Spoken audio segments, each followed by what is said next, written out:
మన పైన అనేటటువంటిది మనం బాగా గుర్తుంచుకోవాలి. మూలవాసులు అంటే ఇక్కడ శుభాకాంక్షలు. ధన్యవాదాలు.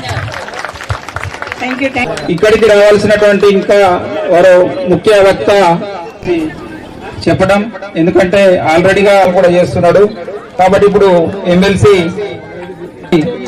ఫోన్ ద్వారా తన అమూల్యమైన సందేశాన్ని ఇవ్వాల్సిందిగా అలాగే సోనియా కూడా వేదిక మీదకి రావాల్సిన కోరుతున్నాము. పెద్ద మనుషులు పెద్దవాళ్ళు మనకంటే అందరికి ధన్యవాదాలు. మరి మహిళా సార్లు కూడా పెద్ద మనుషులు కూడా ఉన్నారు, వాళ్ళకు మీ అందరికి ధన్యవాదాలండి.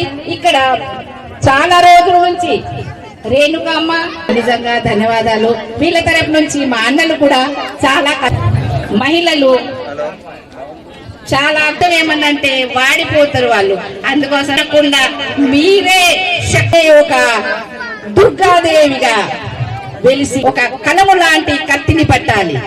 కలము లాంటి కత్తిని కలము వెంటుకోవడం కాదు, మనం తీసుకోవాలా. మన మీటింగ్ లేదు పోతావా వంట చేయి అంటారు, అది వినేసి మనం గడుచుకుంటాం.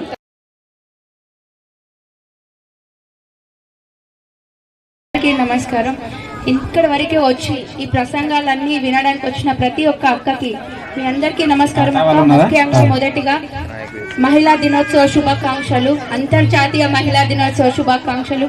ఈ ఒక్క రోజే కాదు, మనం ప్రతిరోజు అంటే మహిళా దినోత్సవం కాబట్టి ఈ రోజు మనం ఒకరికొకరం చప్పట్లు కొట్టుకొని ఒకరికొకరం ప్రోత్సహించుకోవడం కాదు, ప్రతిరోజు ప్రతి మహిళ ఒకరిని ఒకరు మనం ప్రోత్సహించుకోవాలి, ఒకరికొకరం అండగా నిలవాలి. ఈ పురుషుల సమాజంలో మనకి మనం తోడుగా ఉన్నామని ధైర్యాన్ని మనం ఇచ్చుకోవాలి. పురాణాల నుంచి తీసుకుంటే కూడా రాముడే గాని కృష్ణుడే గాని ఏ భగవంతుడైనా గాని ఏ కులానికి చెందినవాడైనా గాని ఆ భగవంతుడిని కనిందే ఒక అమ్మ, ఒక స్త్రీ. మనం జన్మనిస్తేనే పుట్టారు.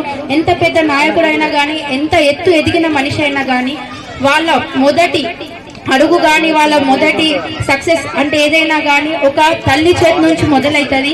మనం వాళ్ళకి నేర్పించిన దాంట్లోని అది బడే గాని అది గుడే గాని అది ఇల్లే గాని మనం ఒక స్త్రీ అనే వాళ్ళం మనం నేర్పిస్తేనే వాళ్ళు ముందుకెళ్తున్నారు. కాబట్టి మనం దేంట్లో తక్కువ కాదు. నేను మహిళని, నా వల్ల కాదు, నేను ఇల్లు దాటను, ఇల్లు వరకే నాకు తెలుస్తుంది, అంతకు మించి నాకు తెలియదు, డబ్బుల విషయాలు నాకు తెలియదు, మా ఆయన చూసుకుంటాడు.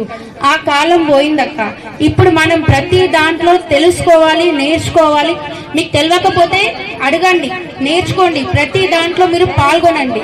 ఎందుకంటే ఒక ఆడపిల్లని బడికి పంపించాలి అనే మొదటి అడుగు మన స్త్రీ మనం వేయాలి. తల్లిగా మనం దాన్ని ప్రోత్సహిస్తేనే మన తండ్రి గాని ఎవరైనా గాని వాళ్ళని ముందుకు జరుపుతారు.